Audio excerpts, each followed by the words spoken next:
A very good afternoon, friends. Myself Swati Sharma. Today we are going to do collocations with at and collocations with in. तो पहले बात करते हैं at की. शुरुआत करते हैं aim at से. देखिए इसका मतलब क्या होता है. इसका मतलब होता है किसी चीज पे निशाना लगाना. जैसे आप कहना चाहते हैं the hunter aimed at the bird.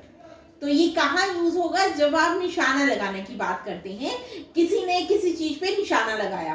देखिए द हंटर एम्ड एट, उसके बाद एट के बाद आप क्या लिखते हैं? जिस पे निशाना लगाया उसका नाम. बर्ड पे लगाया तो आप क्या कहेंगे? The Hunter aimed at the bird. Next is arrive at. Arrive at का मतलब क्या होता है? अराइव का क्या मतलब होता है? अराइव का मतलब होता है कहीं पे आना, और जिस जगह आना है उसके लिए आप एट लगाएंगे. देखिए आप कहेंगे जैसे आई arrived at the airport, I arrived at the railway station, I arrived at the bus stop. तो जिस जगह पर आप अराइव करते हैं उसके लिए आप एट लगाकर उस जगह का नाम लिख देंगे. Next is laugh at. Laugh at का क्या मतलब होता है? किसी के ऊपर हंसना. जिस पे आप हंस रहे हैं उसके लिए आप एट लगा देंगे. देखिए जैसे आप कहना चाहते हैं the people laughed at the poor. जो लोग थे वो गरीब पर हंस रहे थे, तो हम क्या कहेंगे? The people laughed at the poor. Next is look at. किसी चीज को देखना. जिस चीज को देख रहे हैं उससे पहले एट लगा देंगे. जैसे She looked at the monkey. उसने मंकी को देखा. किसको देखा? मंकी को. एट के बाद आप क्या लगा देंगे? She looked at the monkey. Next is point at. इसका क्या मतलब होता है? पॉइंट होता है इशारा करना. जिस चीज पे इशारा कर रहे हैं उसके लिए आप क्या लगाएंगे? एट. देखिए जैसे आप कहना चाहते हैं She pointed at the museum. उसने म्यूजियम की तरफ इशारा किया. तो क्या होता है पॉइंट? पॉइंट होता है किसी की तरफ इशारा करना. जिसकी तरफ इशारा कर रहे हैं उसके लिए आप क्या लगाएंगे? आप एट लगाएंगे. जैसे she pointed at the museum. Next is shout at. Shout क्या होता है? चिल्लाना. जिस पे चिल्लाते हैं आप उसके लिए आप क्या लगाएंगे? एट लगाएंगे. She shouted at me. वो मेरे पे चिल्लाई, तो क्या कहेंगे? She shouted at me. Simple. Next is smile at. Smile at का क्या होता है? किसी को देख के हंसना. आप किसी को देख के हंसते हैं, जिसको देख के आप हंस रहे हैं उसके लिए आप एट लगाएंगे. देखिए she smiled at the picture. वो पिक्चर देख के हंसी, तो क्या कहेंगे? She smiled at the picture. तो क्या ध्यान में रखना है? स्माइल लिखेंगे, एट लगाएंगे, और उसके बाद जिस चीज को देख के स्माइल किया उसका नाम मेंशन कर देंगे. Next is stare at. Stare क्या होता है? स्टेयर होता है टकटकी लगाकर देखना. जिस चीज पर आप टकटकी लगाकर देखते हैं उसे पहले एट लगा देंगे. She stared at the bird. उसने बर्ड को टकटकी लगाकर देखा. तो क्या ध्यान में रखना है? स्टेयर के साथ क्या आएगा? At. Next is wink at. Wink at का मतलब क्या होता है? विंग कैट का मतलब होता है पलके झपकाना. देखिए उसने उसको देखा और पलके झपकाई, तो क्या कहेंगे? She winked at her. उसने उसको देखकर पलके झपकाई, तो क्या कहेंगे? She winked at her. Frown at. Frown का मतलब क्या होता है? फ्राउन का मतलब होता है गुस्सा करना. किसी को देखकर गुस्सा करना, मतलब मुंह बनाना. देखिए she frowned at her colleague. वो अपने कलीग को देखकर गुस्सा हुई. उसने कैसा मुंह बनाया? फ्राउनिंग मुंह बनाया. फ्राउन का मतलब क्या होता है? गुस्से वाला. तो देखिए she frowned at her. जिसको देखकर आपने मुंह बनाया या गुस्सा किया उससे पहले आप एट लगा देंगे. She frowned at her. तो आपको ध्यान में ये रखना है कॉलोकेशंस में. देखिए एम के साथ एट आएगा जब हम इस कॉन्टेक्स्ट की बात कर रहे हैं. इन सब के साथ क्या आएगा? एट आएगा. ये आपको लर्न करना है.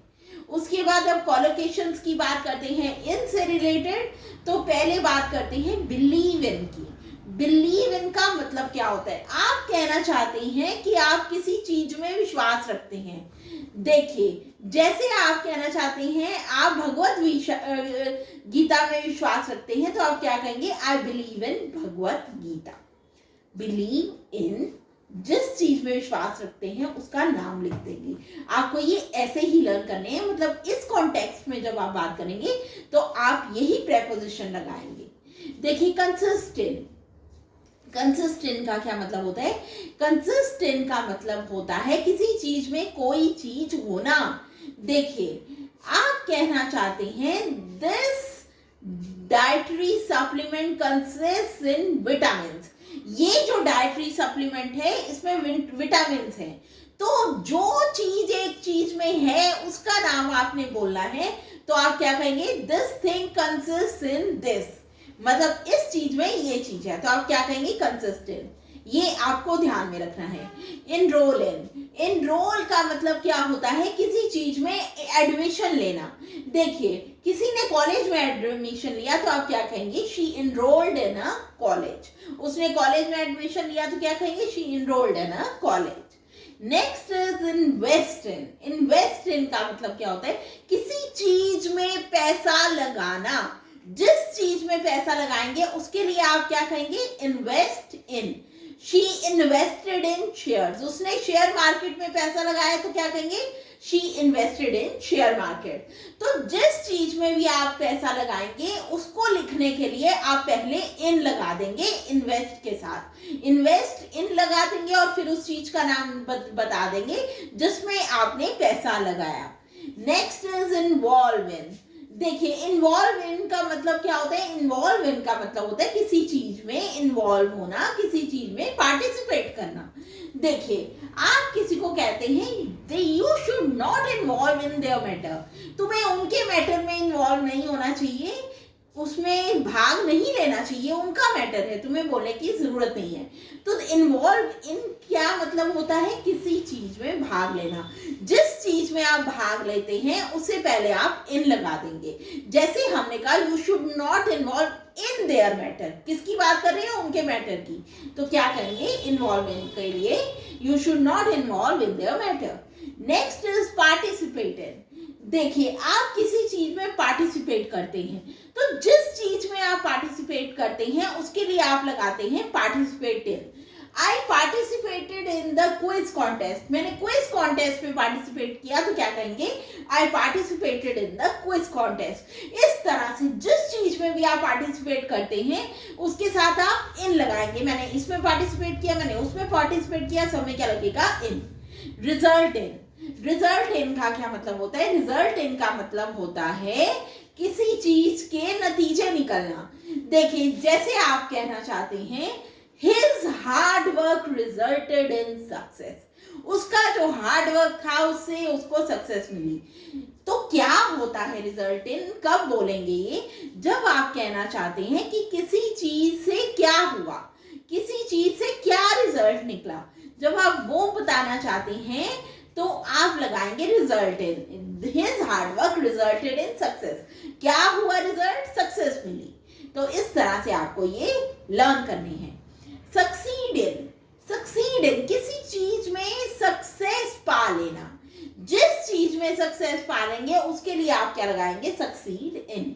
ही सक्सीडेड इन द प्रोजेक्ट, वो अपने प्रोजेक्ट में सक्सीड कर गया, मतलब सक्सेस पा ली उसने, वो उसमें जीत गया। So friends, that was all about it. I hope you learn them thoroughly and bring them into your daily use. I'll see you in the next video. If you like the video, please share and subscribe. Thank you.